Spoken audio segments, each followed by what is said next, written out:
Stromboli Volcano, and it is also island in Italy, is erupting yet. This volcano is beautiful.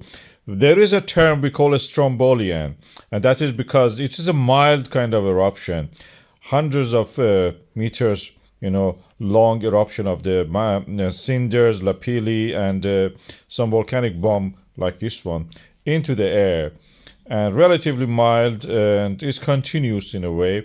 It's not very violent, and it's famous for this. We name it after this. Even in thermal image, you can see that the size of it. Sometimes it can have something that we call as a pyroclastic surge, as you can see here. And yet they are not like what we see in Indonesia.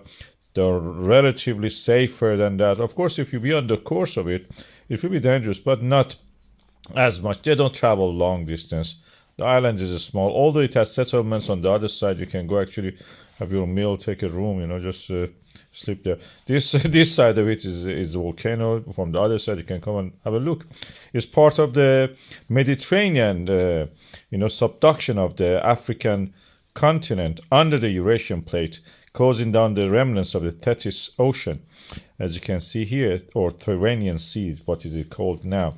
It's an island, and there are models of it built now. I wish they were commercially available when I was in Italy to get this. These are beautiful. I would pay anything for these models of the Stromboli Island. That's beautiful. So this is somewhere to think about and visit if you are in the Italy. That's a nice thing to go and see it. If worth, it's a volcano, and you can go on the Amalfi Coast at the same time.